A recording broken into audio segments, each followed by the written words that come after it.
ಎಲ್ಲರಿಗೂ ನಮಸ್ಕಾರ. ಇವತ್ತಿನ ನಮ್ಮ ಆಳವಾದ ಚರ್ಚೆಗೆ ಸ್ವಾಗತ.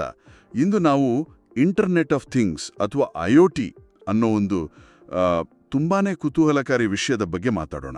ನಮಸ್ಕಾರ. ಅಂದ್ರೆ ನಮ್ಮ ಸುತ್ತಮುತ್ತ ಇರೋ ವಸ್ತುಗಳೆಲ್ಲ ಇಂಟರ್ನೆಟ್ಗೆ ಕನೆಕ್ಟ್ ಆದ್ರೆ ಏನಾಗುತ್ತೆ, ನಮ್ಮ ಜೀವನ ಹೇಗೆ ಬದಲಾಗಬಹುದು, ಈ ಎಲ್ಲ ಪ್ರಶ್ನೆಗಳಿಗೆ ಉತ್ತರ ಹುಡ್ಕೋಣ.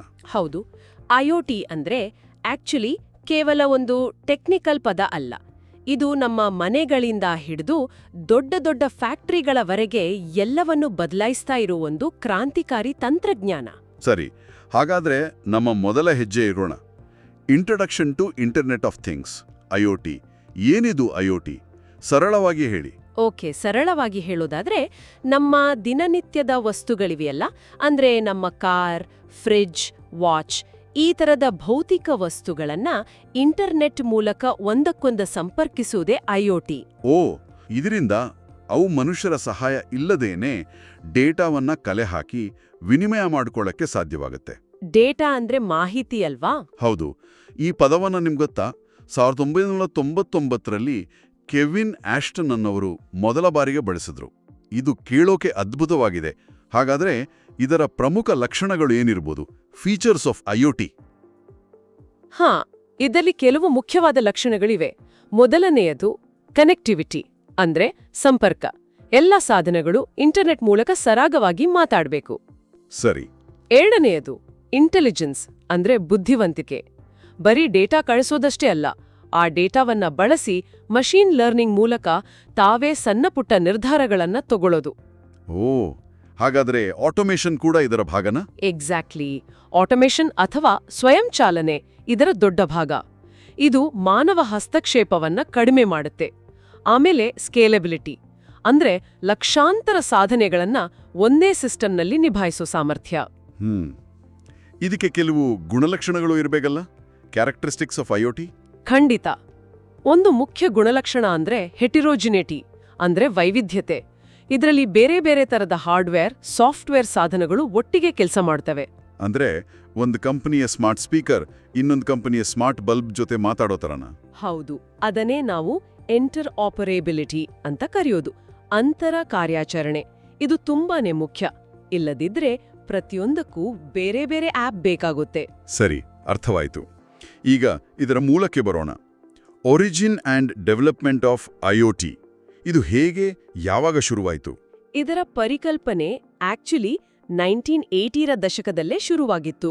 ಆಗ ಒಂದು ಯೂನಿವರ್ಸಿಟಿಯಲ್ಲಿ ಒಂದು ಕೋಕ್ ವೆಂಡಿಂಗ್ ಮಷೀನ್ ಅನ್ನ ಇಂಟರ್ನೆಟ್ಗೆ ಕನೆಕ್ಟ್ ಮಾಡಿದ್ರು. ವೆಂಡಿಂಗ್ ಮಷೀನ್ ಅನ್ನ ಯಾಕೆ? ಯಾಕಂದ್ರೆ ಅದ್ರಲ್ಲಿರೋ ಕೋಕ್ ತಣ್ಣಗಿದೆಯಾ ಇಲ್ವಾ ಅಂತ ಡೆವಲಪರ್ಗಳು ತಮ್ಮ ಜಾಗದಿಂದಲೇ ಚೆಕ್ ಮಾಡಬೇಕಿತ್ತು. ಇದು ತಮಾಷೆಯಾಗಿದೆ. ಹೌದು, ಬಹುಶಃ ಅದೇ ಮೊದಲ IoT ಸಾಧನಗಳಲ್ಲಿ ಒಂದು. ಆದ್ರೆ 1999ನಲ್ಲಿ ಕೆವಿನ್ ಆಸ್ಟನ್ ಅಧಿಕೃತವಾಗಿ IoT ಅಂತ ಹೆಸರಿಟ್ರು. ಆಮೇಲೆ ಕಡಿಮೆ ಬೆಲೆಯ ಸೆನ್ಸಾರ್ಗಳು, high speed internet, cloud computing ಇವೆಲ್ಲ ಬಂದ್ಮೇಲೆ ಇದರ ಬೆಳವಣಿಗೆಗೆ ದೊಡ್ಡ ಪುಷ್ಟಿ ಸಿಕ್ತು. ಓಕೆ, ಹಾಗಾದ್ರೆ ಒಂದು IoT ಸಿಸ್ಟಮ್ ನಿರ್ಮಿಸೋಕೆ ಬೇಕಾದ ಪ್ರಮುಖ ಅಂಶಗಳು ಯಾವುವು? Core building blocks of IoT. ಇದರಲ್ಲಿ ಮುಖ್ಯವಾಗಿ 4 ಬಿಲ್ಡಿಂಗ್ ಬ್ಲಾಕ್ಸ್ಗಳಿವೆ. ಒಂದು ಡಿವೈಸಸ್, ಅಂದ್ರೆ ಸೆನ್ಸರ್ಗಳು, ಕ್ಯಾಮ್ರಾಗಳಂತಹ ಸಾಧನಗಳು. ಇವು ಡೇಟಾ ಸಂಗ್ರಹಿಸ್ತವೆ. 2 ಕನೆಕ್ಟಿವಿಟಿ, ಅಂದ್ರೆ ವೈಫೈ, ಬ್ಲೂಟೂತ್, 5G ನೆಟ್ವರ್ಕ್ಗಳ ಮೂಲಕ ಸಂವಹನ. ಸರಿ, ಡೇಟಾ ಕಳಿಸೋಕೆ. 3 ಡೇಟಾ ಪ್ರಾಸೆಸಿಂಗ್, ಸಂಗ್ರಹಿಸಿದ ಡೇಟಾವನ್ನ ಕ್ಲೌಡ್ ಅಥವಾ ಎಡ್ಜ್ ಕಂಪ್ಯೂಟಿಂಗ್ ಪ್ಲಾಟ್ಫಾರ್ಮ್ಗಳಲ್ಲಿ ವಿಶ್ಲೇಷಿಸೋದು. ಮತ್ತು 4 ಅಪ್ಲಿಕೇಶನ್ಸ್, ಅಂದ್ರೆ ನಮ್ಮ ಮೊಬೈಲ್ ಆಪ್. ಇಲ್ಲಿ ನಾವು ಡೇಟಾವನ್ನ ನೋಡಿ ಸಾಧನೆಗಳನ್ನ ಕಂಟ್ರೋಲ್ ಮಾಡ್ತೀವಿ. ಈ ರಚನೆ ಅಥವಾ ಆರ್ಕಿಟೆಕ್ಚರ್ ಅನ್ನೋದು ಇಲ್ಲಿ ಬಹಳ ಮುಖ್ಯ ಅನ್ಸುತ್ತೆ. IoT ಆರ್ಕಿಟೆಕ್ಚರ್ ಬಗ್ಗೆ ಸ್ವಲ್ಪ ತಿಳಿಸಿ. ಹೌದು, ಸಾಮಾನ್ಯವಾಗಿ ಇದರಲ್ಲಿ ಒಂದು ಲೇಯರ್ಡ್ ರಚನೆ ಇರುತ್ತೆ. 3 ಮುಖ್ಯ ಲೇಯರ್ಗಳು. ಮೊದಲನೆಯದು ಪರ್ಸೆಪ್ಷನ್ ಲೇಯರ್. ಇದು ಸೆನ್ಸರ್ಗಳ ಮೂಲಕ ಡೇಟಾ ಸಂಗ್ರಹಿಸೋ ಪದರ. ಎರಡನೆಯದು ನೆಟ್ವರ್ಕ್ ಲೇಯರ್. ಇದು ಡೇಟಾವನ್ನ ಸುರಕ್ಷಿತವಾಗಿ ಒಂದು ಕಡೆಯಿಂದ ಇನ್ನೊಂದು ಕಡೆಗೆ ರವಾನಿಸುತ್ತೆ. ಮೂರನೆಯದು ಅಪ್ಲಿಕೇಶನ್ ಲೇಯರ್. ಇದು ನಮಗೆ ಅಂದ್ರೆ ಬಳಕೆದಾರರಿಗೆ ಸೇವೆಗಳನ್ನ ಕೊಡುತ್ತೆ. ಇದರಲ್ಲಿ ಬೇರೆ ಬೇರೆ ಮಾಡೆಲ್ಗಳು ಇವೆ ಅಂತ ಕೇಳಿದ್ದೀನಿ. ಹೌದು, OSI ಮಾಡೆಲ್, 1M2M ಆರ್ಕಿಟೆಕ್ಚರ್ ಮತ್ತೆ IoT-WF ಆರ್ಕಿಟೆಕ್ಚರ್ ಅಂತ ಕೆಲವು ಪ್ರಮುಖವಾದವು ಇವೆ. 1M2M ಅನ್ನೋದು ಮಷೀನ್ ಟು ಮಷೀನ್ ಕಮ್ಯುನಿಕೇಷನ್ಗೆ ಒಂದು ಗ್ಲೋಬಲ್ ಸ್ಟ್ಯಾಂಡರ್ಡ್ ಇದ್ದ ಹಾಗೆ. ಓಕೆ, ಈಗ ನೀವು ಕ್ಲೌಡ್ ಬಗ್ಗೆ ಹೇಳಿದ್ರಿ. Role of cloud in IoT, ಇದರಲ್ಲಿ ಕ್ಲೌಡ್ ತಂತ್ರಜ್ಞಾನದ ಪಾತ್ರ ಎಷ್ಟು ಮುಖ್ಯ? ಕ್ಲೌಡ್ ಇಲ್ದೆ IoT ಇಷ್ಟು ದೊಡ್ಡ ಮಟ್ಟದಲ್ಲಿ ಬೆಳೆಯೋಕೆ ಸಾಧ್ಯವೇ ಇರಲಿಲ್ಲ. ಲಕ್ಷಾಂತರ ಡಿವೈಸ್ಗಳಿಂದ ಬರೋ ಅಷ್ಟು ದೊಡ್ಡ ಪ್ರಮಾಣದ ಡೇಟಾವನ್ನ ಸ್ಟೋರ್ ಮಾಡೋಕೆ, ಪ್ರೋಸೆಸ್ ಮಾಡೋಕೆ ಮತ್ತು ವಿಶ್ಲೇಷಣೆ ಮಾಡೋಕೆ ಕ್ಲೌಡ್ ಬೇಕೇ ಬೇಕು. ಹೌದು, ಎಕ್ಸಾಕ್ಟ್ಲಿ. ಕ್ಲೌಡ್ ಅನ್ನೋದು IoTಯ ಮೆದುಳು ಇದ್ದ ಹಾಗೆ. ಹಾಗಾದ್ರೆ ಪ್ರಮುಖ IoT ಕ್ಲೌಡ್ ಸರ್ವಿಸ್ ಪ್ರೊವೈಡರ್ಸ್ ಯಾರು? ಈಗ ಮಾರ್ಕೆಟ್ನಲ್ಲಿ ತುಂಬಾ ಜನ ಇದ್ದಾರೆ. ಅಮೆಜಾನ್ ವೆಬ್ ಸರ್ವಿಸಸ್ ಅಂದ್ರೆ AWS IoT, ಆಮೇಲೆ Microsoft Azure IoT hub, Google cloud IoT, IBM Watson IoT ಇವರೆಲ್ಲ ಪ್ರಮುಖರು. ಇವರೆಲ್ಲ ಒಂದು ರೆಡಿಮೇಡ್ ಪ್ಲಾಟ್ಫಾರ್ಮ್ ಕೊಡ್ತಾರಲ್ವಾ? ಹೌದು. ಇದರಿಂದ ಡೆವಲಪರ್ಸ್ಗಳು ಸುಲಭವಾಗಿ IoT ಅಪ್ಲಿಕೇಶನ್ಗಳನ್ನ ಕಟ್ಟಬಹುದು. ಸರಿ, ಇಲ್ಲಿವರೆಗೆ ತಾಂತ್ರಿಕ ವಿಷಯಗಳನ್ನ ಚರ್ಚಿಸಿದ್ವಿ. ಈಗ ಅತ್ಯಂತ ಆಸಕ್ತಿದಾಯಕ ಭಾಗಕ್ಕೆ ಬರೋಣ. Applications of IoT. ಇದನ್ನ ಎಲ್ಲಿ ಹೇಗೆಲ್ಲ ಬಳಸ್ತಾರೆ? ಇದರ ಅನ್ವಯಗಳು ಅಸಂಖ್ಯಾತ. ನಾನು ಕೆಲವು ಪ್ರಮುಖ ಉದಾಹರಣೆಗಳನ್ನ ಕೊಡ್ತೀನಿ. ಓಕೆ, ಮೊದಲಿಗೆ ಹೋಮ್ ಆಟೋಮೇಷನ್. ನಮ್ಮ ಮನೆಗಳಲ್ಲಿ ಸ್ಮಾರ್ಟ್ ಹೋಮ್ಸ್ ಈಗ ತುಂಬಾನೇ ಕಾಮನ್ ಆಗಿದೆ. ಲೈಟಿಂಗ್, ಸೆಕ್ಯೂರಿಟಿ, AC, TV ಎಲ್ಲವನ್ನೂ ದೂರದಿಂದಲೇ ಕಂಟ್ರೋಲ್ ಮಾಡೋದು. ಸರಿ, ಇನ್ನು ಸ್ಮಾರ್ಟ್ ಸಿಟೀಸ್ ಬಗ್ಗೆ ಏನ್ ಹೇಳ್ತೀರಾ? ಸ್ಮಾರ್ಟ್ ಸಿಟಿಗಳಲ್ಲಿ ಇದರ ಪಾತ್ರ ತುಂಬಾ ದೊಡ್ಡದು. ಟ್ರಾಫಿಕ್ ಮ್ಯಾನೇಜ್ಮೆಂಟ್, ತ್ಯಾಜ್ಯ ನಿರ್ವಹಣೆ. ಅಂದ್ರೆ ಟ್ರಾಫಿಕ್ ಜಾಮ್ ಆದಾಗ ಸಿಗ್ನಲ್ಗಳು ತಾವಾಗಿಯೇ ಟೈಮಿಂಗ್ ಬದಲಾಯಿಸ್ಕೊಡೋದು. ಖಂಡಿತ.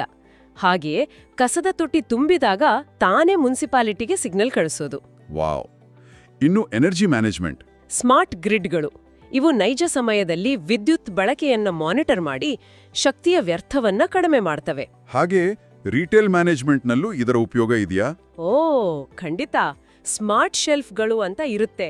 ಒಂದು ಪ್ರಾಡಕ್ಟ್ ಖಾಲಿಯಾದ ತಕ್ಷಣ ಅದು ಸ್ಟೋರ್ ಮ್ಯಾನೇಜರ್ಗೆ ಅಲರ್ಟ್ ಕಳಿಸುತ್ತೆ. ಇನ್ವೆಂಟ್ರಿ ಟ್ರ್ಯಾಕಿಂಗ್ಗೆ ತುಂಬನೇ ಸಹಾಯ ಆಗತ್ತೆ. ಹೌದು. ಹಾಗಾದ್ರೆ ಲಾಜಿಸ್ಟಿಕ್ಸ್ ಅಂಡ್ ಸಪ್ಲೈ ಚೈನಲ್ಲೂ ಇದರ ಪಾತ್ರ ಇರಲೇಬೇಕು. ಹೌದು. ನೈಜ ಸಮಯದಲ್ಲಿ ಗೂಡ್ಸ್ ಟ್ರ್ಯಾಕ್ ಮಾಡೋಕೆ, ವೇರ್ಹೌಸ್ ಆಟೋಮೇಷನ್ಗೆಲ್ಲ ಇದನ್ನ ಬಳಸ್ತಾರೆ. ಇನ್ನು ನಮ್ಮ ರೈತರಿಗೆ ಹೇಗೆ ಸಹಾಯ ಆಗತ್ತೆ? ಅಗ್ರಿಕಲ್ಚರ್.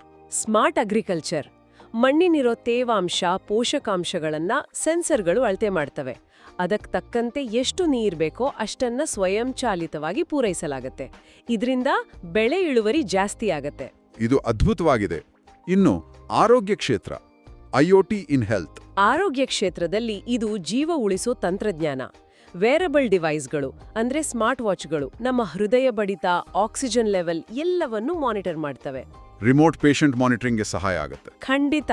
ಒಬ್ಬ ರೋಗಿ ಆಸ್ಪತ್ರೆಯಿಂದ ಡಿಸ್ಚಾರ್ಜ್ ಆದ ಮೇಲೂ ಡಾಕ್ಟರ್ ಅವರ ಆರೋಗ್ಯವನ್ನ ಮನೆಯಿಂದಲೇ ಗಮನಿಸಬಹುದು. ಇನ್ನು ಇಂಡಸ್ಟ್ರಿಯಲ್ IoT ಅಥವಾ IIoT ಬಗ್ಗೆ ಏನ್ ಹೇಳ್ತೀರಾ? ಇದು ಇಂಡಸ್ಟ್ರಿ 4.0 ಅನ್ನೋ ಕ್ರಾಂತಿಯ ಒಂದು ಭಾಗ. ಫ್ಯಾಕ್ಟರಿಗಳಲ್ಲಿರೋ ಮಷೀನ್ಗಳು ಕೆಟ್ಟೋಗೋ ಮೊದಲೇ ಅವು ನನ್ಗೆ ರಿಪೇರಿ ಬೇಕು ಅಂತ ಸಿಗ್ನಲ್ ಕಳಿಸ್ತವೆ. ಪ್ರಿಡಿಕ್ಟಿವ್ ಮೇಂಟೆನೆನ್ಸ್ ಅಂತಾರಲ್ಲ ಅದು? ಹೌದು. ಇದರಿಂದ ಉತ್ಪಾದಕತೆ ಹೆಚ್ಚಾಗುತ್ತೆ. ಕೊನೆಯದಾಗಿ IoT ಇನ್ ಎನ್ವೈರನ್ಮೆಂಟಲ್ ಪ್ರೊಟೆಕ್ಷನ್, ಪರಿಸರ ಸಂರಕ್ಷಣೆಗೆ ಹೇಗೆ ಸಹಾಯ ಮಾಡುತ್ತೆ? ಗಾಳಿಯ ಗುಣಮಟ್ಟ, ನೀರಿನ ಮಾಲಿನ್ಯವನ್ನ ಮಾನಿಟರ್ ಮಾಡೋಕೆ ಸೆನ್ಸರ್ಗಳನ್ನ ಬಳಸಬಹುದು.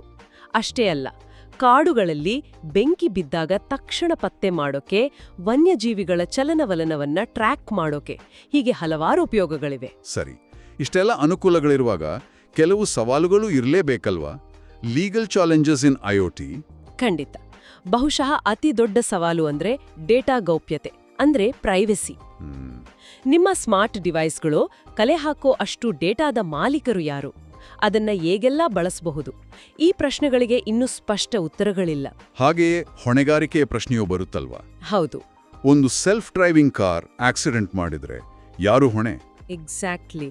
ಮಾಲೀಕರ, ಕಾರು ತಯಾರಿಸಿದ ಕಂಪನಿಯ ಅಥವಾ ಸಾಫ್ಟ್ವೇರ್ ಬರ್ದವರ? ಇವೆಲ್ಲ ದೊಡ್ಡ ಕಾನೂನು ಸವಾಲುಗಳು. ಹಾಗಾದ್ರೆ ವಿನ್ಯಾಸ ಮಾಡುವಾಗ ನೈತಿಕತೆಯ ಪಾತ್ರ ಏನು? IoT design ethics. ಇದು ಬಹಳ ಮುಖ್ಯ. ಒಂದು IoT ಉತ್ಪನ್ನವನ್ನ ಡಿಸೈನ್ ಮಾಡೋವಾಗ್ಲೇ ಗೌಪ್ಯತೆ, ಪಾರದರ್ಶಕತೆ ಮತ್ತು ಬಳಕೆದಾರರ ಒಪ್ಪಿಗೆಯ ಬಗ್ಗೆ ಗಮನಹರಿಸಬೇಕು.